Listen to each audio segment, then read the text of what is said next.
Hello there, ladies and gentlemen, and welcome to another episode of CookieCast. Today on CookieCast, it's the Darkest Timeline podcast. So there'll be something from the week, games, movies, TV, and anything else that's been going on, really. So yeah, if you're checking us out on YouTube, and you're one of our new YouTube subscribers, I just want you to know you're a hero. You really are. Let that be a lesson to the rest of you. If you're listening along, that's all good with us. It's the beauty of podcasts. But if you could subscribe wherever you get your podcasts, whether it's SoundCloud or iTunes, that would be amazing. So here we go. This is CookieCast, the Darkest Timeline podcast.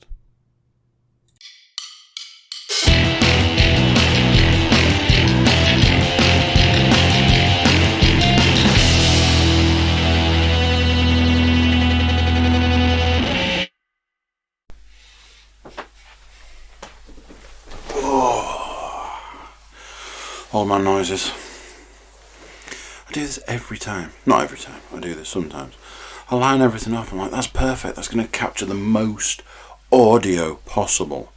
It's also going to block my drink because everything's too low, and it's going to run the risk of spillages. No guesses what I'm drinking. Hi. How you doing? Are you well? Good. It's good to hear. I like that. So, episode 100 and something, and one of those weeks, not a lot has happened,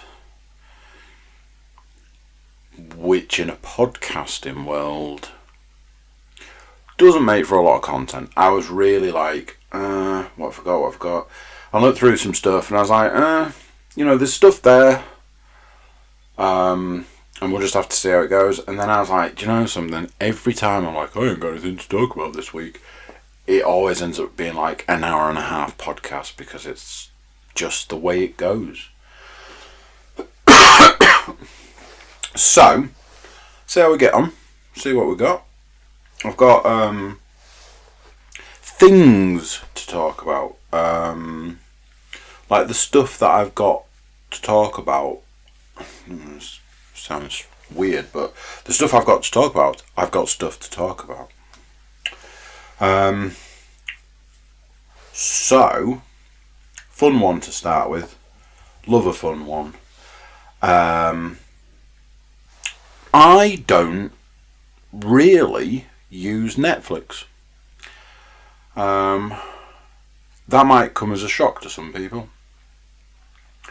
I know there are people out there in the world that live on Netflix, Netflix and chill, all of that sort of stuff. I reached a point where I found Netflix didn't have anything for me.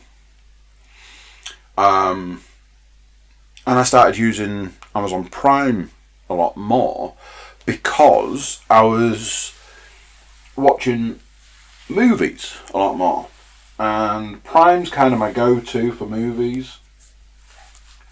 And Netflix would be like a go-to for like series, I found. And then at one point I found that if you look on Amazon Prime, look at what like films are available, like they do.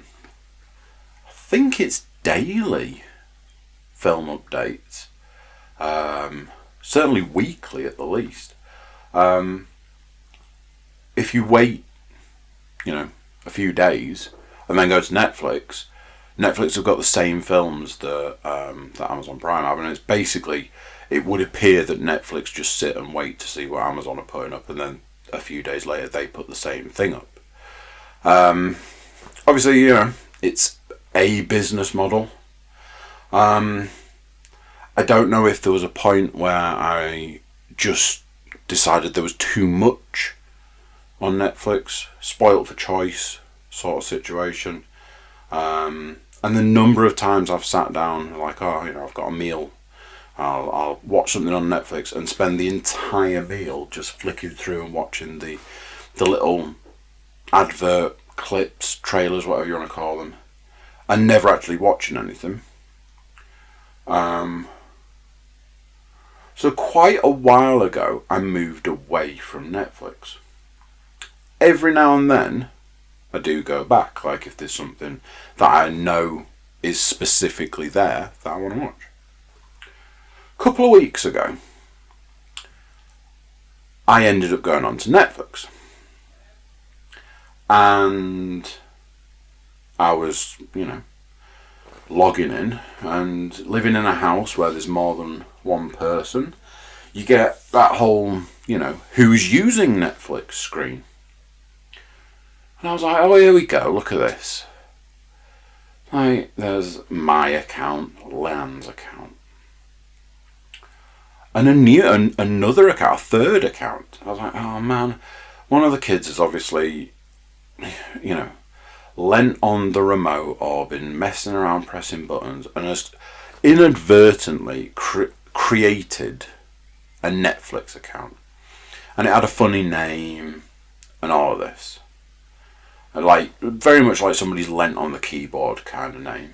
And I'm like, wow. So I was like, it's funny. I'm going to leave it.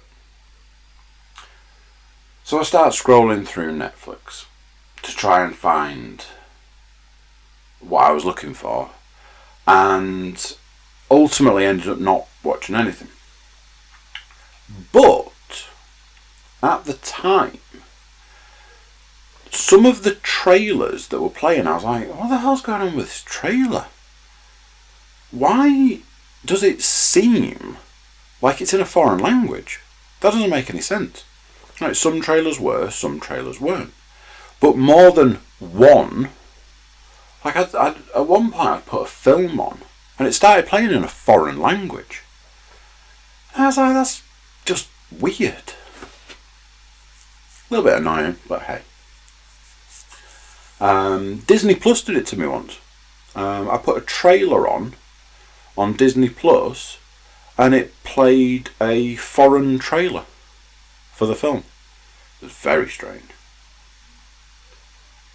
So, as I say, Netflix doesn't really have that much for me, and I moved away from it and I did something else.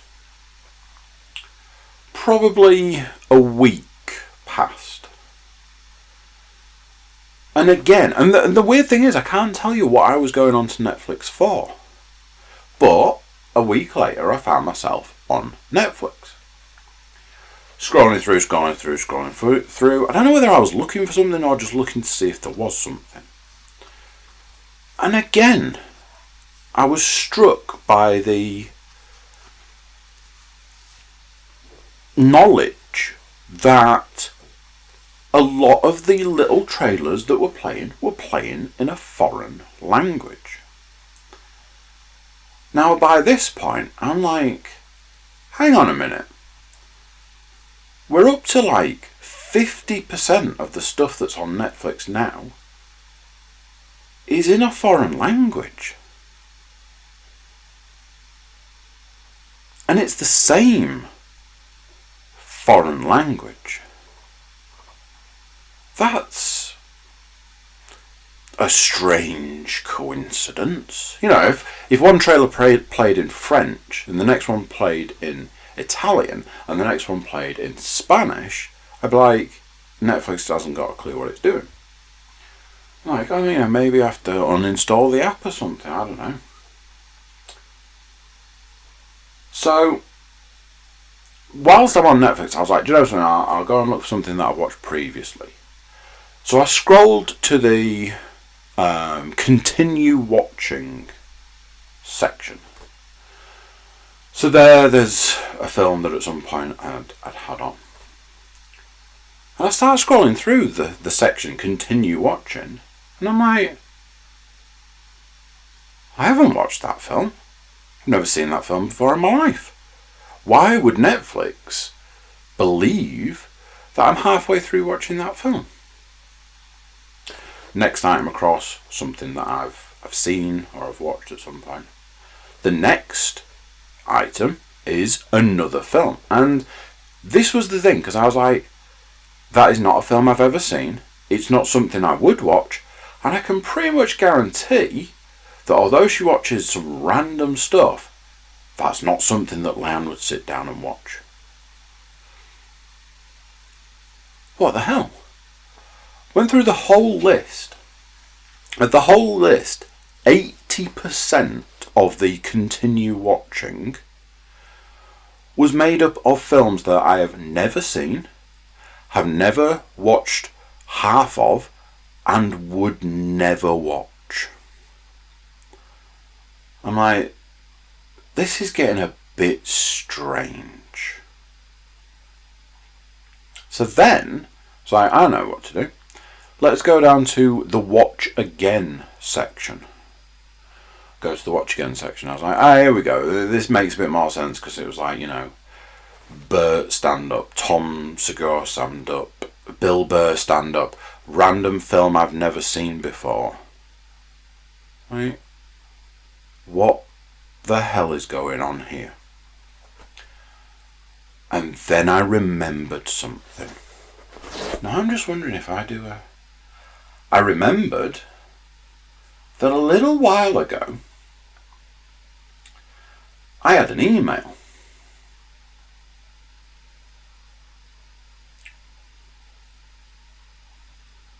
No, that's not it. So,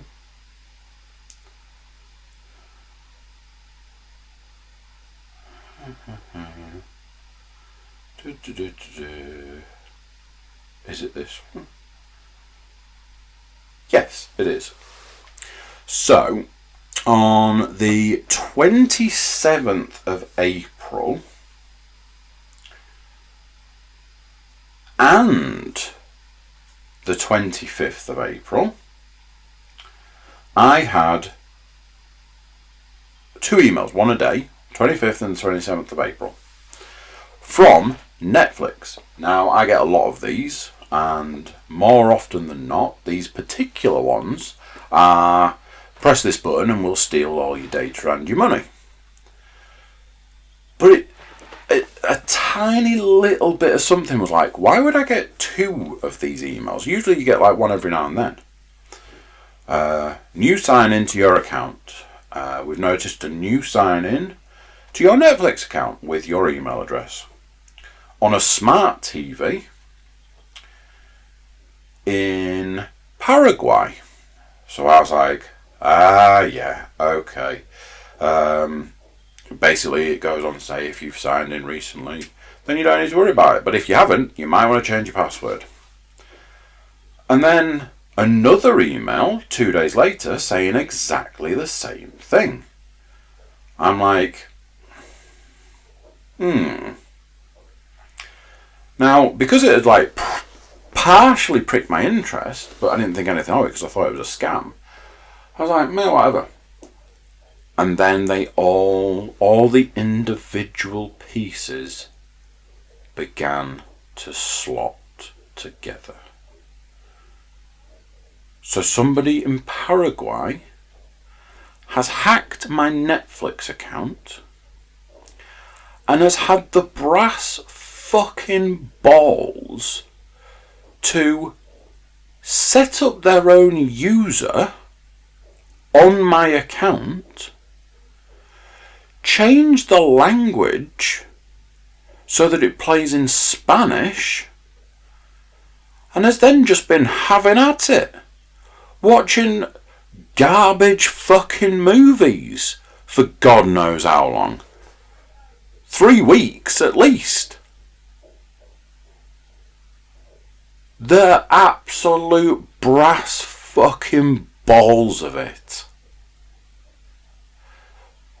So yeah, I was like, wow, that is a move and a half. So I came out of the thing, deleted the additional account that had been added, and went about changing the password for my Netflix account. Screw you, Netflix hacker. Just the mentality of it. Oh yeah, I'm going to use this knobhead's Netflix account because I can't pay £6 a month.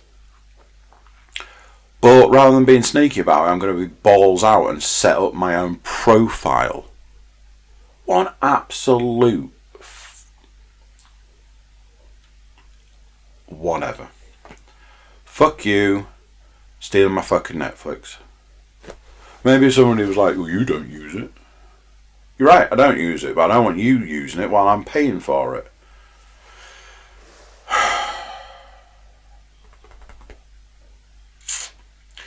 So, I did some baking at the weekend. My eldest was very much into the idea of doing some baking, and I made some failed Rice Krispie cakes. Apparently, if you melt some Easter egg down and then add Rice Krispies to it, that's not necessarily how it's done. There's a whole science behind it. So yeah, the ones we made, just fell apart. There was nothing to stick them together. So I found a proper whiz bang recipe. I was like, yeah. So we need to do some baking. Yes, we do. Let's do some baking. In the many years that my eldest daughter has been in a position to do baking, it has always gone like this. Daddy, let's do some baking. Alright, cool. So I go about getting all the stuff out that's needed for the specific item that's being made. In this case, let's say Rice Krispie cakes. So I go about getting it all out. In the process of me getting everything out, she will inadvertently wander off. Just wander out of the room and go and do absolutely anything else. She'll go off to play, she'll go off to watch TV, she'll go and do anything else. So one or two things will happen. One, either I will go and find her and be like, hey, I thought we were doing some baking. Oh, yeah. Or she will reappear out of nowhere. Oh, are we ready to do some baking? Oh, yeah, I've got everything out. We're ready to rock and roll. So then it'll start. So, in varying different degrees, it goes like this. Start measuring stuff, start putting stuff in bowls, start, weighing things and all this, that and the other. And at some point in that process, she will wander off. I've just got to go and do this. Or just like slips out of the room like a ghost. After a while, what I realise is that I am baking on my own. And I then basically just go about completing whatever the baking is. Cookies or flapjack, or again, in this case, Rice Krispies. And I get so far through the process, I just basically give up trying to do it with said child and complete it myself. Funny though, that every single time that there's a baked good on offer, everybody wants a piece, everyone wants a slice, everyone wants a little bit, don't they? It's the weirdest thing, because I remember being a child, and I remember doing a lot of baking as a child. Because it's a fun family activity. I have been known, in my time in the past, to be I don't want to blow my own trumpet in this situation, but I have been known to have been quite good at certain types of baking or cooking. I always have this whole thing about I have all these children, and not a single one of them has any interest in taking on the knowledge that I have when it comes to baking.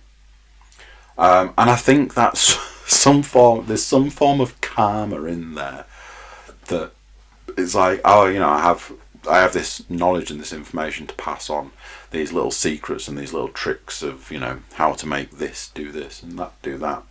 I have all of this to pass on, and nobody cares. It's like, right. So, yeah, that is baking in our house. I get to make something for other people to eat. Yeah, I've now taken upon myself to absolutely rip into her about it. So I made the Rice Krispie cakes, and then I went and found her, and I was like, "Thanks for your help with all the baking." She was like, "I told you to come and get me when the chocolate was melting. When I last saw you, the chocolate was melting. At which point did you want me to get you?" I feel it's important to rip one's child every now and then.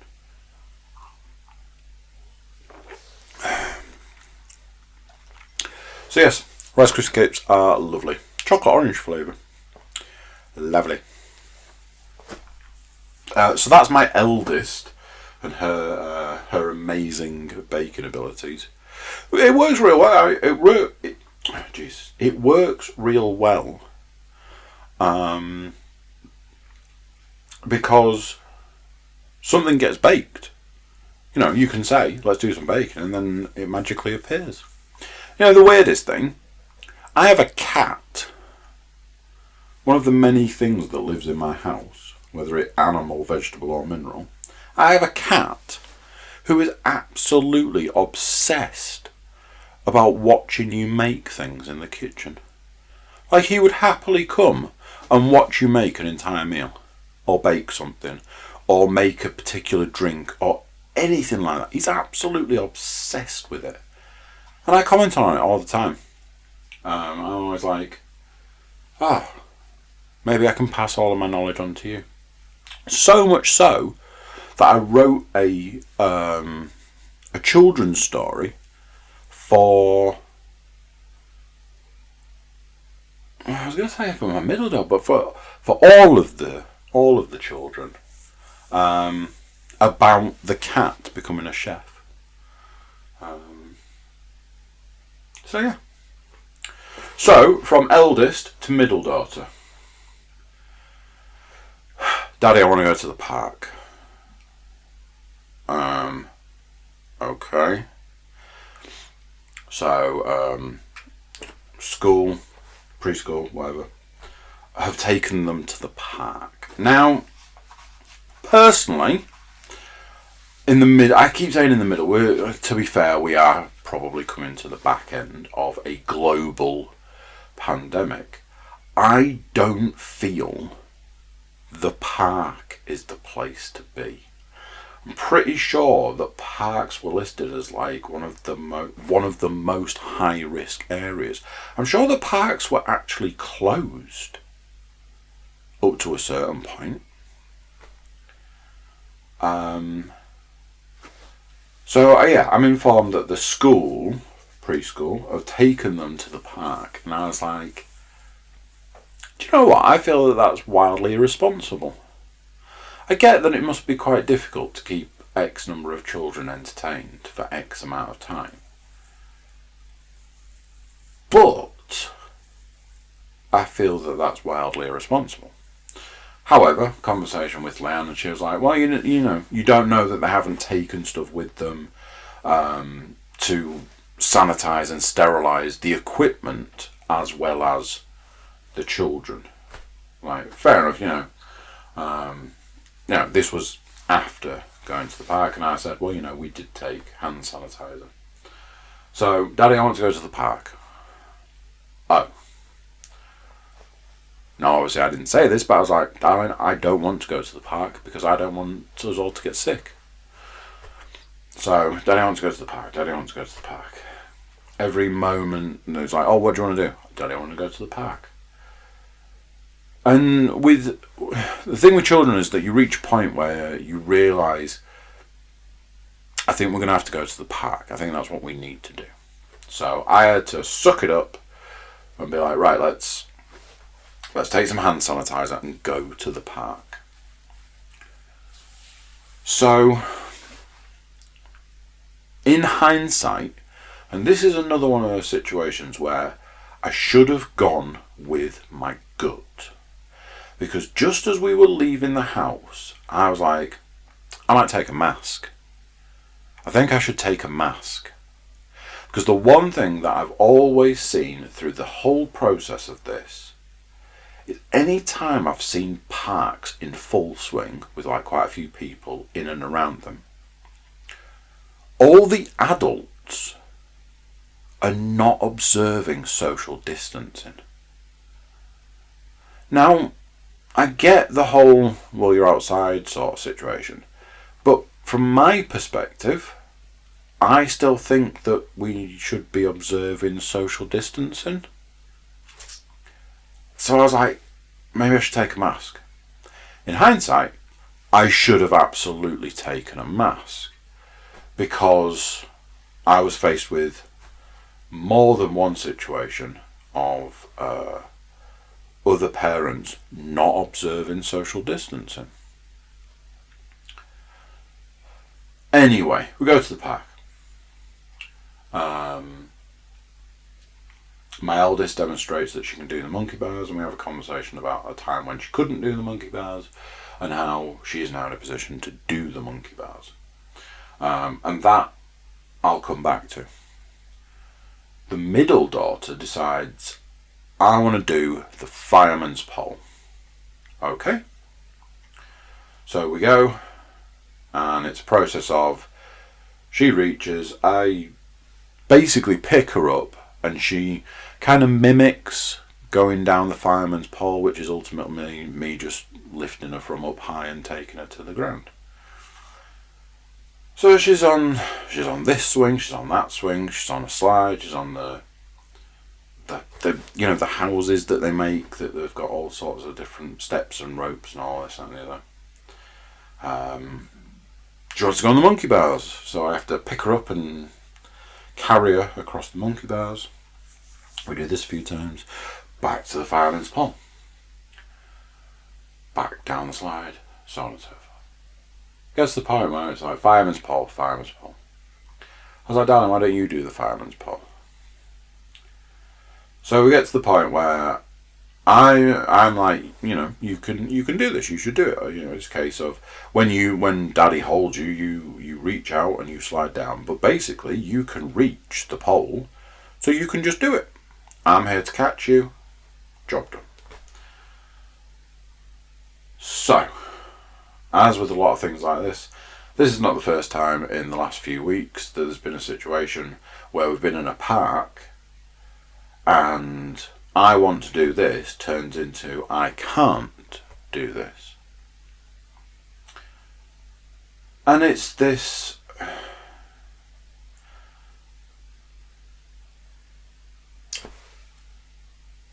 some of my children always approach things from a angle of fear. They are always afraid of it, no matter what it is. My eldest has a thing about swimming. My middle daughter has a fear about pretty much everything. And my youngest has a fear of pretty much nothing, as she demonstrates every time she puts her hand in the dog's mouth. Which, if you need to know, is about 500 times a day. That's not a joke. That is not an exaggeration. If she's at home from X time in the morning to X time when she goes to bed, it's probably about 500 times. So, going back to the fireman's pole. Once it turns into a situation where it's, you can do this, and I'll stand and catch you if you fell, for example, but I don't feel that you need me to hold you at this point because you can reach the pole and you can slide down it. So immediately it turns into floods of tears and I can't do it. So I don't accept I can't do it. This is a conversation that I had with my eldest when it came to the monkey bars, and this is why I started to come back to it. The monkey bars thing was, she tried to do the monkey bars at some point in time, and she wasn't tall enough to do it on her own, so I would lift her. And then I tried to get her into a position where she could do it herself. And everything about it was, I can't, I can't, I can't. And I said, don't say, I can't. Say, I am unable to do it right now. Because there's a difference between the two things. One of them is, well, that's the end of that. That is the end of the road. Because I can't do it. The other is, at this moment in time, I might not be tall enough, I might not be strong enough, I might not be physically able to do it, but I will keep coming back to it and I will keep trying it until I am able to do it. I can't do the fireman's pole. As I don't say you can't do it, because I know you can, because you've proven that you can do it. You've got all the mechanics to do it. The difference between me holding you and you doing it yourself whilst I'm basically still holding you is very little difference. Crying.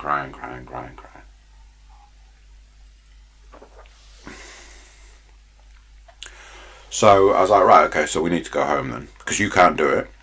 Just like when we were at the other park and you told me without a shadow of a doubt that you couldn't climb the rope thing, that after me explaining to you that you were absolutely capable of doing it, and it turned out that you were capable of doing it, you then spent the rest of the time that we were there demonstrating to me how you could do it. But this, can't do this one. We're going to have to go home then. Don't want to go home. Want to do the fireman's pole. So this just went round and round and round in a loop. Until, finally, she grabbed the pole, launched herself forward, slid down it, big beaming smile, yay, I did it, all of this. And my response to her was, thought you couldn't do it. Oh, I've done it now. I don't have to do it anymore. I was like, you're wrong, you need to do it 10 more times. So, she completed 10 goes down the fireman pole, and afterwards I said to her, I was like, darling, don't ever say you can't do something. Don't ever say you can't do something. And I called over to my eldest and I said, what do we say? Don't say can't, say I will. And I said, at the very least I will accept I can't do it right now. So it was, by this point it was raining, so it was, time to go home. And where the park is to where the house is, I would say the park is on the street, but there's a field, and we're a road away and all that sort of stuff. So we walk back, and we're all different heights and different sizes and different speeds, and it gave me the opportunity to think. And I was like, it's weird, isn't it? Because I was like that as a child. I was afraid of everything. Everything I was afraid of. Because that's what was bred into me. I lived in a situation where I was taught to be afraid. I lived in fear. That was my childhood. That was my upbringing. I lived in fear. But then, this is where things got really weird. Because outside of the house and the family and the living situation, we were taught and we were told to not be afraid of anything. And it was that situation of, how exactly am I not supposed to be afraid of things when what I'm taught and what I'm told is that I'm supposed to be afraid? I've talked about, things at length. I lived X amount of my life, childhood and beyond, in this constant state of fear. Yet the contrasting nature of going out of the house and being told not to be afraid of anything. I remember a carnival experience where I insisted, I absolutely had to go down the helter-skelter. Big helter-skelter. They gave you, I don't know what like a Hessian sack, or I don't know, like a doormat or something to slide down. It made it go faster and stuff. And I got up there and I couldn't do it. This is one of those memories that sticks with me and haunts me. Because then nobody can go down the helter-skelter because I'm stuck at the top of it. And my father comes and it's all the usual, just get on with it, just do it. What are you afraid of? All this, that and the other. And as with, the fireman's pole of the story, eventually I went down the helter-skelter, I got to the bar, I was like, that was fun, can I do it again?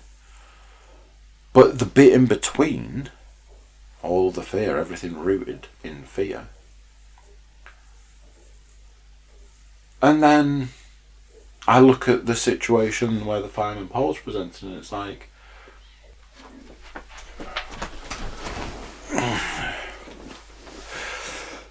so after the whole incident, I just ended up feeling sorry for the little guy, for the middle daughter. I felt sorry for her because I know what that situation was like. I've lived through that situation. I've lived through being taught to live a life of fear and then having to go out into the big wide world and try and function and not be afraid. I just felt sorry for her. It's like, it's everything that she goes through. It's every situation she starts from a position of fear. Weirdly, she was afraid of the puppy day 1. Day 2, she was like, I'm done with this. And they are best friends. They are thick as thieves. And it's just, I know that one as well. I know that one all too well. I can be afraid of this, or I can just get on with it. So yeah, I know how she feels, but yeah. Been managing to get through a fair amount of podcasts. I'm listening to podcasts on a morning when I go out running. I'm listening to podcasts when I'm working out on an evening. And I've been able to get a few podcasts listened to during the day. Every now and then you get a podcast presented by a particular type of person. And every now and then the types of people that pop up on these podcasts as guests are actors. I listened to a podcast today, and it was done by somebody that I like. Obviously I'm listening to their podcast.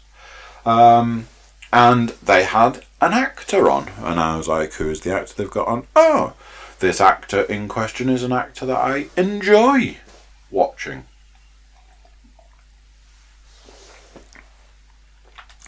But you know something that just keeps coming up?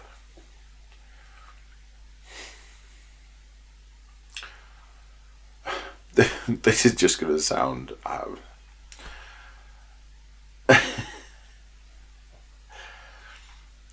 What was the...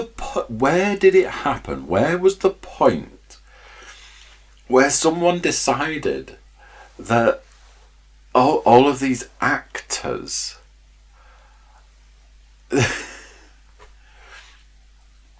It's just make-believe. Ultimately, it's the child that loved to imagine stuff as a child.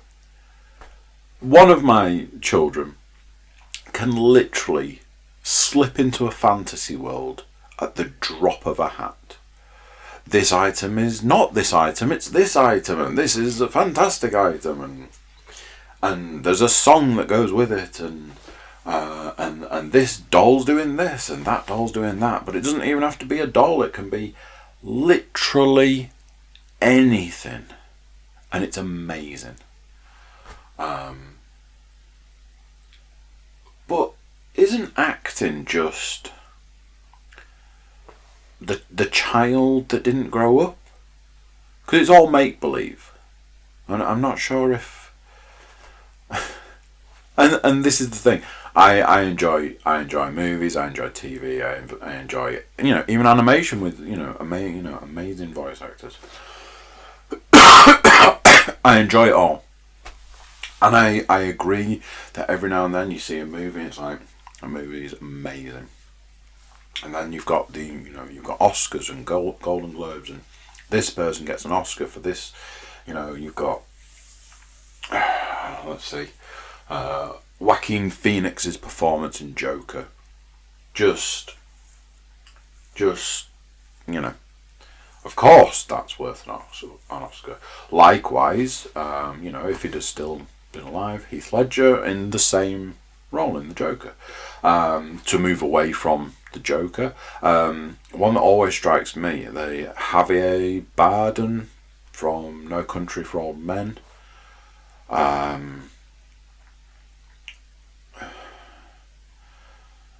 I very much enjoy Viola Davis and the stuff that she's been doing recently. Just amazing actors.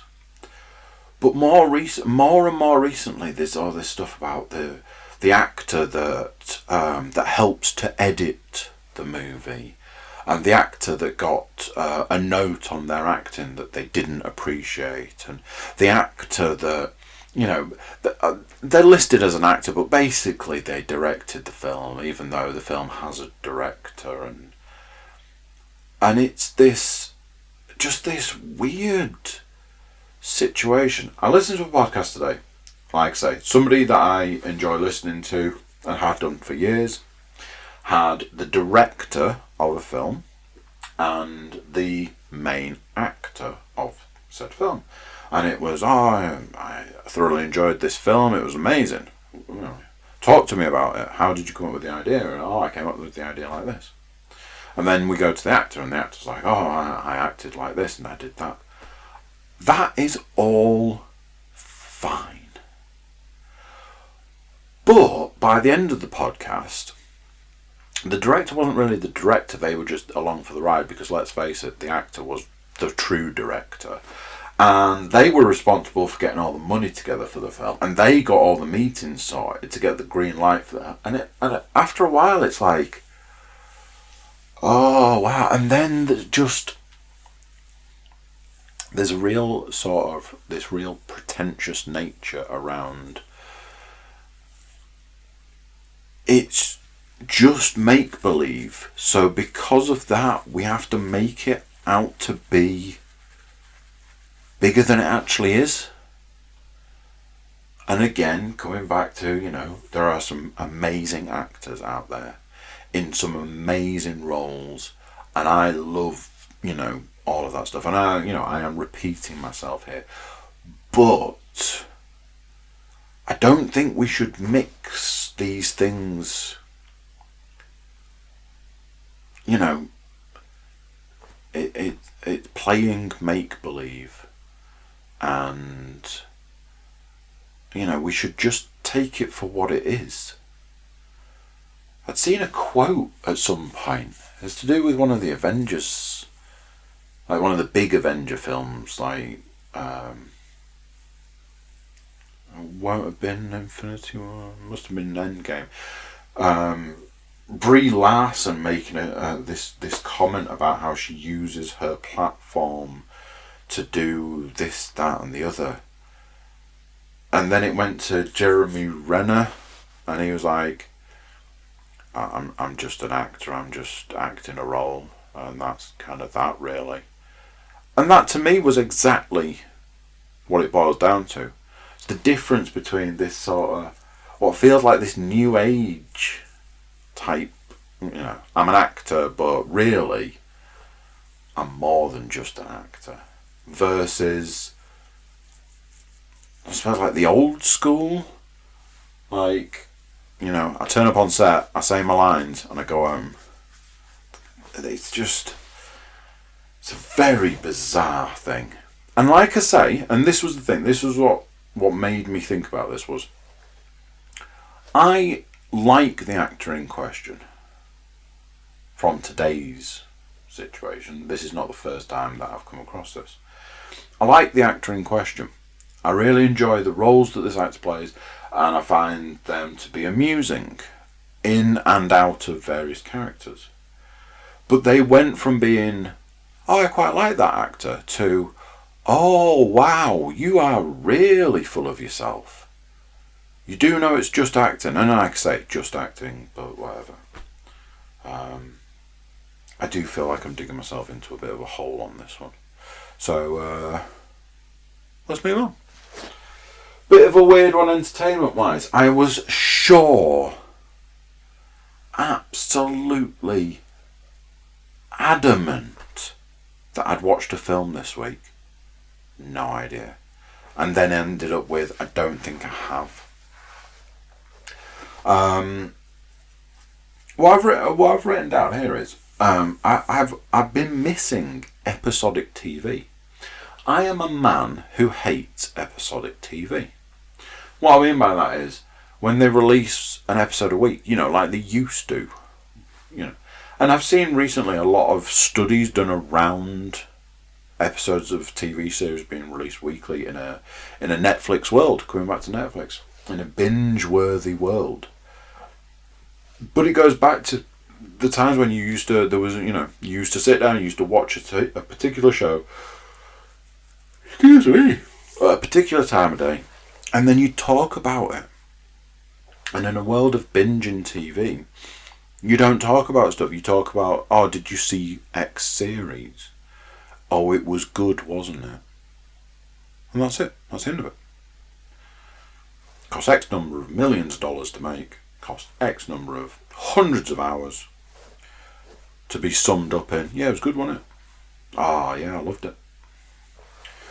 So I have been missing the fact that, there's no American Gods, no matter how much I've up and downs with that series. No Invincible, again, I had a couple of ups and downs with that. What else have I been watching weekly? But I've been missing I was sitting down on a Friday night, I was eating my tea, and I was watching this week's episode of X. So I've kind of been missing that, but it kind of made me a little sad. I think that was why I've been ending up on Netflix so much. So I watched Solar Opposites episode 2 because I felt that I was probably overly harsh, because you should never judge something on its first episode, and in a lot of cases you shouldn't judge anything on its first series.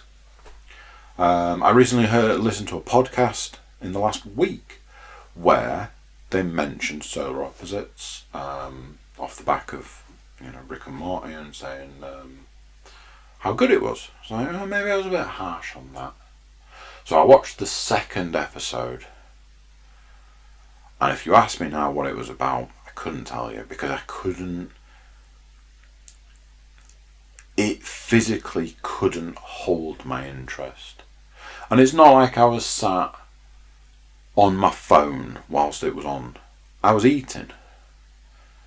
But it was one of those situations where I'd look down at the bowl I was eating from, and I'd look up and it's like, oh, I've missed a bit. I can't imagine it matters. I don't feel that there is a place in this world for that show. But more and more people are telling me that it's good. So I'm a bit like, am I really just missing the mark with this one? Or is it missing the mark with me? I should probably give it another go, but, how many times do you need to give something a go before you just have to say it's just not for me? We'll see. The only other thing I wrote down from an entertainment perspective was, again, coming back to Netflix, for all that I don't use it apparently and I can't stop talking about it. I was scrolling through, looking for something, and I was like, I have this sweet spot, 10 till 11. If it's before 10 o'clock, it's too early to put a game on. If it's after 11 o'clock, it's too late to put a movie on. So there's this spot between 10 and 11. I do this thing where I go, do you know something? I want to put something on to watch. But it can't be a movie because a movie's too long, because I'll still want to play some games. So, more often than not, I end up in the stand-up arena. Because the stand-up, hey, they're an hour if that. So I was in the mood for some stand-up the other night. I was mooching around. And I stumbled in the Watch Again section, as we know. And in said Watch Again section, possibly the first item that came up that I'd actually watched rather than somebody in a different country, was Bert Kreischer's most recent stand-up special, Hey Big Boy. Now at the time I did somewhat of a review of it. And for me, personally, with Bert being up there as one of my more favourite comedians, he's certainly in the current big three, the Bert, the Tom, the Bill. Bert Kreischer, Tom Sawyer, Bill Burr.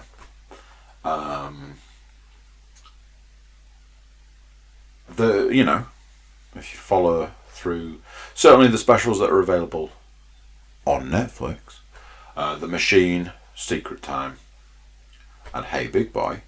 The Machine obviously launched him to superstardom with The Machine Story. Secret Time, I believe, is hands down his best work and is hands down one of the best stand-up specials there's ever been. So, that's a lot to live up to. When Hey Big Boy came out, I watched it. I waited weeks and weeks and weeks. It came out, I watched it the first night, and I was not blown away by it to start with. I watched it the next day, and like I say, go back, there'll be a review. I watched it the next day, and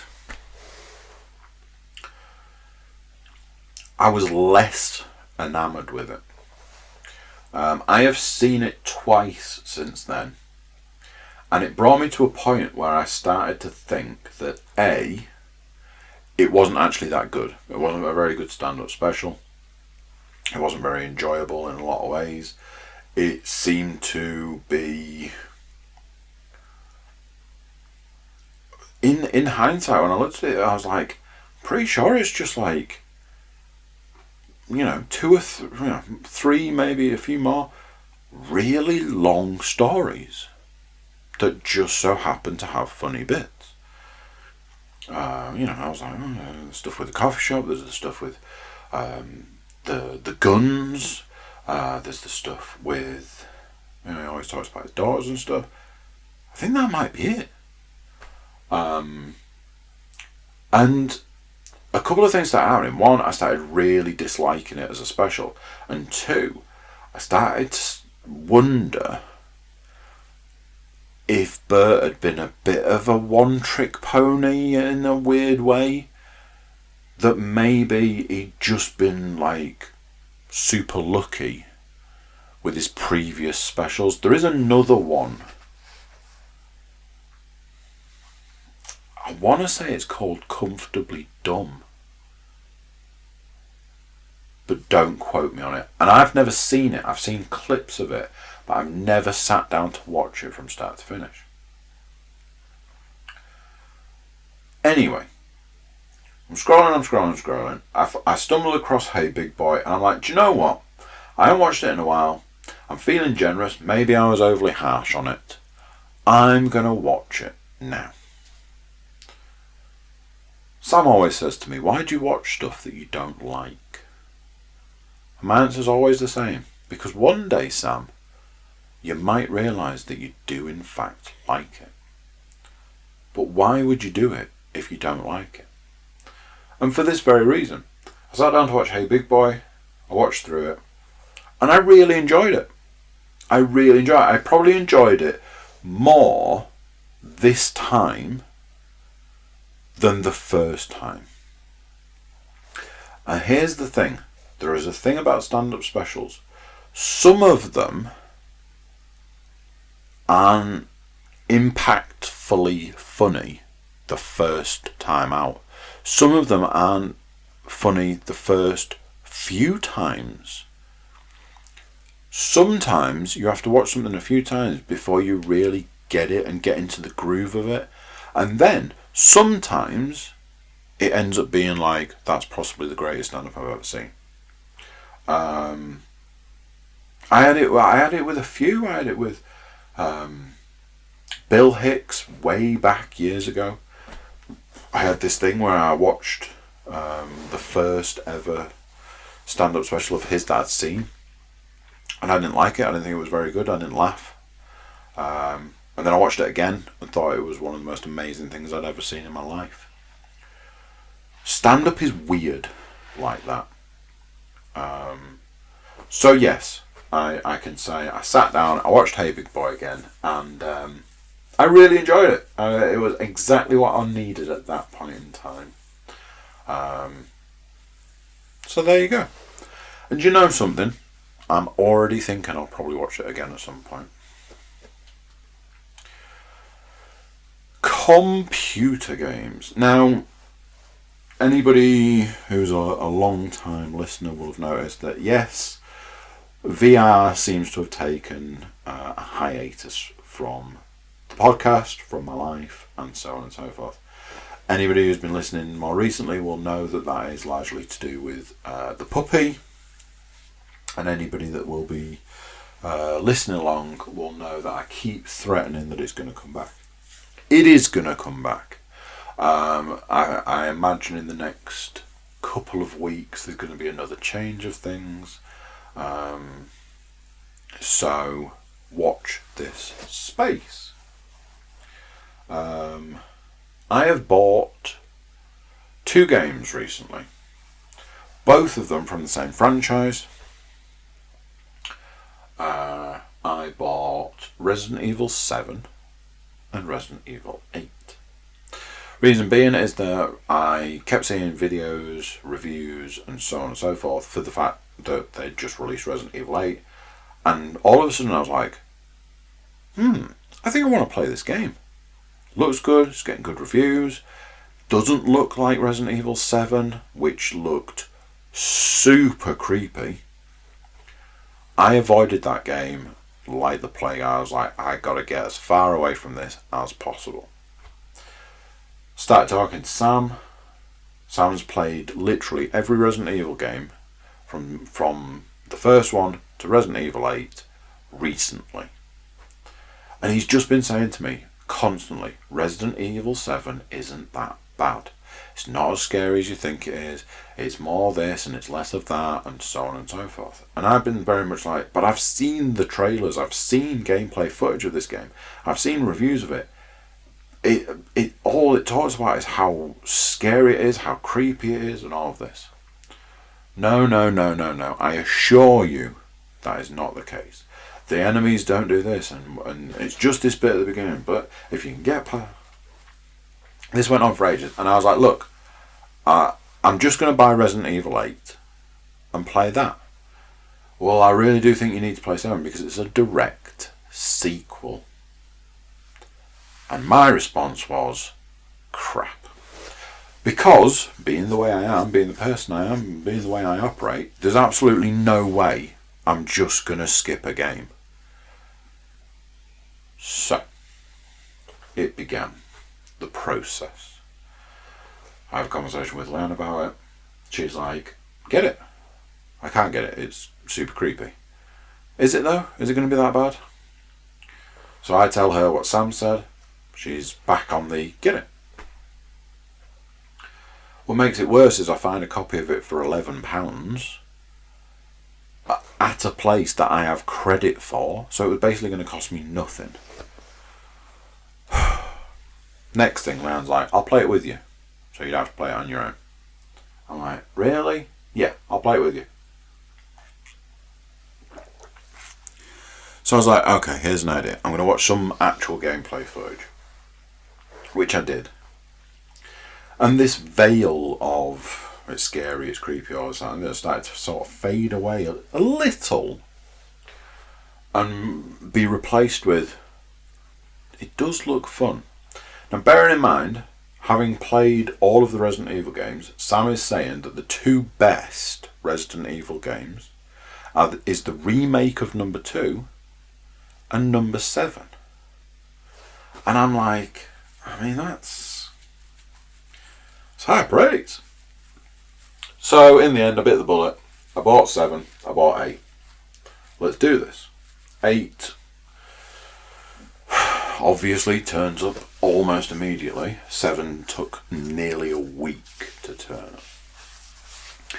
So I started playing 7, and other than there was one thing right at the very beginning, I had to walk through a door into a pitch black room, and it scared me. It was like the tension that is built up to that point, and it is literally the very beginning. I was like, I don't want to do it, I don't want to do it, I don't want to do it. And then I did it, and it was fine. And it's done in a particular way where I was talking to Luke about it, and I was saying, I think you just have to remove the mask of it's gonna be scary. If you remove that and just focus on, playing the game, then you can kind of deal with it. So I've been playing Resident Evil 7. And so far, I'm quite enjoying it. I'm very surprised by the whole process of it. Because I just didn't want anything to do with it. I keep seeing that it's like, oh, it was released in 2017. It's like, it's 4 years ago. Seems weird to me that I've managed to get this far. Just absolutely adamant I wanted nothing to do with it. And now I'm like, actually, I'll give it a go. And now I'm like, it's quite good. It's got a super classic Resident Evil feel to it. Very much go off and find this puzzle piece to progress kind of situation. And then complete this puzzle. It's presented in first person, which to my knowledge is the first time. Absolutely seamless. It's like you forget that the previous games were third person. Feels a lot like classic Resident Evil. I keep saying to people that it feels to me a lot like Dead Space, in a weird way, as in not set on a spaceship and that sort of stuff. But I get a really weird Dead Space vibe from it. Obviously, it's heavily influenced from any time you've ever seen a horror movie that's set in a house with a creepy family. Heavily influenced by that.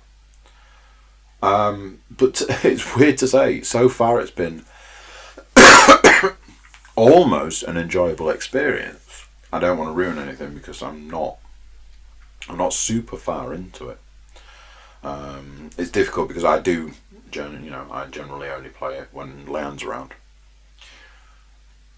And because of that, I have also been playing Cyberpunk. Saw a thing today that was like, Cyberpunk 5 months on, and where are we? And then it just said, still not available on the PlayStation Store. And then it talked about, the numerous patches the game's had, and it's still not right. I will say this, it is certainly, to a degree, better than its first incarnation. I don't even think I played its first incarnation. But for a game to be the level of broken that it still is, and when they do patches, they remove features from the game that make the game more playable. So they do this thing where they remove the ability to skip certain conversations. So then you have to sit through those conversations, and it's just like, really? Why have you taken that feature away? Along with the multiple bugs, my favourite of recent time being riding down the street on a motorbike and just in the middle of the road, just almost hitting a brick wall that didn't exist, flying off the motorbike, falling through the road to land on a different road for the game to then crash. When I reloaded it, obviously it hadn't saved any time near there, so I had to do it all again. Stuff like that is ever present. It's just, as I keep coming back to it, it is just a real shame. I've got a couple of other games in the sort of periphery. I need to go back to Assassin's Creed. I've actually got a couple of digital games that I need to sort of crack on with. And I've got Resident Evil 7 and 8 to play back to back, so there's that. Sorry for the somewhat lacking entertainment section. Like I say, I'm getting to a point now where things will take another shift in the puppy world, which fingers crossed will mean that the entertainment stuff will get back on track. So I apologise for that side of things, but can't win them all. That's it for this one. So I'll catch you guys later. Bye!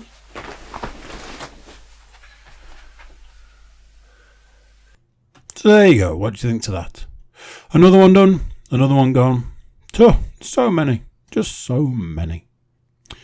Big thank you to all the new YouTube subscribers. You could be one too with a click of a button. Tell you what, how about you subscribe, then drop a little comment and say you've done it.